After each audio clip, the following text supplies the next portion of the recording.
आज की तारीख में युवाओं की बेरोजगारी भयावह है। अगर आप स्नातक हैं, ग्रेजुएट हैं, तो 29% लोग बेरोजगार हैं।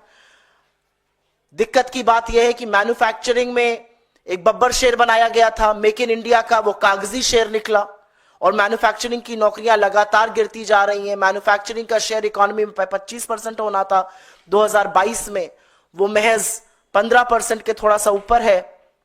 असलियत यह है कि बड़े बड़े हवाई क्लेम किए गए, लेकिन पिछले 10 साल में नरेंद्र मोदी के शासनकाल में जीडीपी ग्रोथ रेट मात्र 6% थी, जो कि यूपीए के 10 साल के 7.6% से कहीं कम है।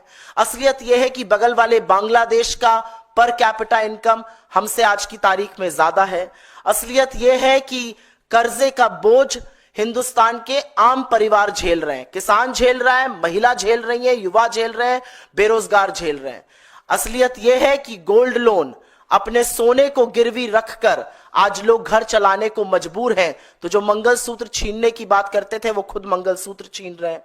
असलियत यह है कि कॉर्पोरेट टैक्स, जो बड़े बड़े पूंजीपति, बड़े बड़े उद्योगपति टैक्स देते हैं, वो आजाद हिंदुस्तान में पहली बार इनकम टैक्स से कम है, और हम और आप इनकम टैक्स और जीएसटी के तरह से टैक्स ज्यादा दे रहे हैं। गरीब आदमी का गला ज्यादा रेता जा रहा है। बहुत चरण वंदन करते हैं टीवी चैनल पर आकर, और अगर आप सामने उनके माइक लगा दीजिए, लेकिन हिंदुस्तान के पूंजीपति नरेंद्र मोदी जी की नीतियों पर विश्वास नहीं करते हैं।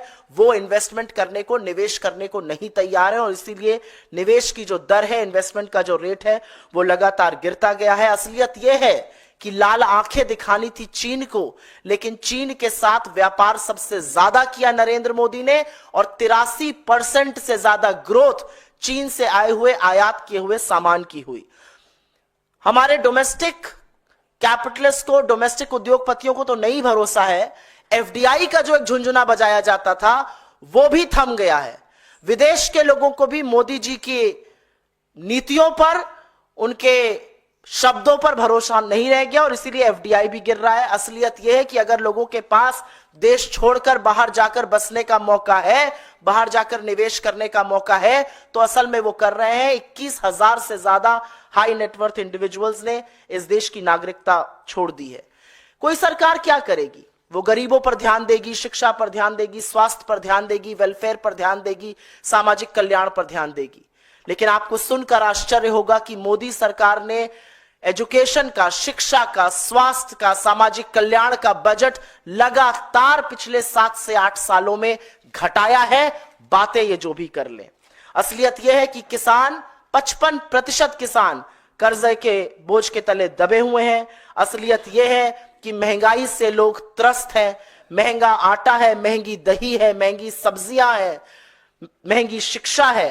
रुपया जो कि दुबला होता जा रहा था जब नरेंद्र मोदी इस देश के एक मुख्यमंत्री थे, उनको 58 पे दिया गया था, श्री चिदंबरम ने उनको 58 पे दिया था, वो 87 पर पहुंच गया है। असलियत यह है कि जो चंद पूंजीपति मोदी जी के जिगर के टुकड़े हैं, उनको सारी सुविधाएं मिल रही हैं, उनके लिए नीतियां बन रही हैं।